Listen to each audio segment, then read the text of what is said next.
RTL Matin. Z comme Zemmour. Bonjour Eric Zemmour. Bonjour. Alors hier, des milliers de personnes ont manifesté dans plusieurs grandes villes du Maroc en réponse ou en protestation aux réformes constitutionnelles défendues par Mohamed VI, des réformes qui selon eux ne vont pas assez loin. Les Marocains, rappelons-le, ont voté vendredi à une écrasante majorité pour le oui à ce référendum organisé par Mohamed VI. Et Nicolas Sarkozy a fait part ensuite au roi du plein soutien de la France dans, je cite, ce processus exemplaire. Un commentaire, Eric ? Oui, les Français qui liraient la nouvelle constitution marocaine ne seraient pas dépaysés. Ils retrouveraient les éléments essentiels de notre 5e République. Des constitutionnalistes français y ont mis la main à la pâte. Ils ont confectionné une sorte de régime parlementaire, mais où le chef de l'État conserve les pouvoirs essentiels. Mais chez nous, le président est élu du peuple. Le suffrage universel est sa légitimité qui a remplacé l'huile sainte qu'on versait sur le front de nos anciens monarques. Le roi du Maroc, lui, n'est l'élu de personne, si ce n'est de Dieu. Il tient sa légitimité de son titre de chef des croyants, de descendant de Mahomet. Cette question de la légitimité peut paraître subalterne ou excessivement philosophique.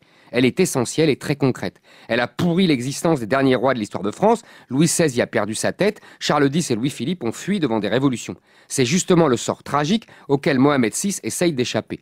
Dans une monarchie parlementaire, l'élu du peuple est le Premier ministre qui a gagné les élections. Le roi règne mais ne gouverne pas. Or, si Mohamed VI est prêt à nommer comme Premier ministre le vainqueur des élections, il entend conserver l'essentiel du pouvoir.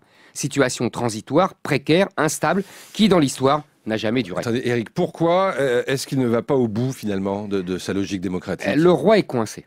Pour complaire aux démocrates et aux jeunes de la bourgeoisie, il instaure une monarchie parlementaire. Pour ne pas être la cible des islamistes et des masses populaires, il demeure le chef des croyants.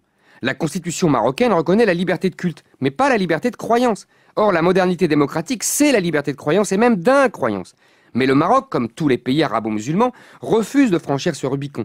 Il adopte les techniques de la modernité démocratique, mais il en laisse l'esprit à la porte.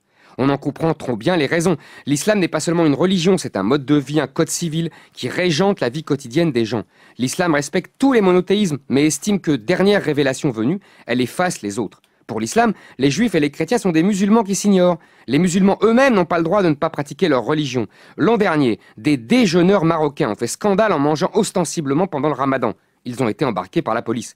Des missionnaires évangélistes ont été expulsés du pays par les autorités. Leur prosélytisme était trop efficace.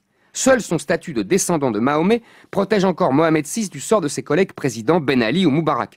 Comme les présidents déchus, le roi et sa famille au sens large possèdent des pans entiers de l'économie du pays. L'affairisme règne partout en maître, décuplé par l'immersion de ces pays dans la mondialisation. Le régime lâche du lest pour sauver des intérêts énormes. Jadis, les Français ont connu l'alliance du sabre et du goupillon. Les Marocains, eux, vivent sous le règne du dollar et du Coran.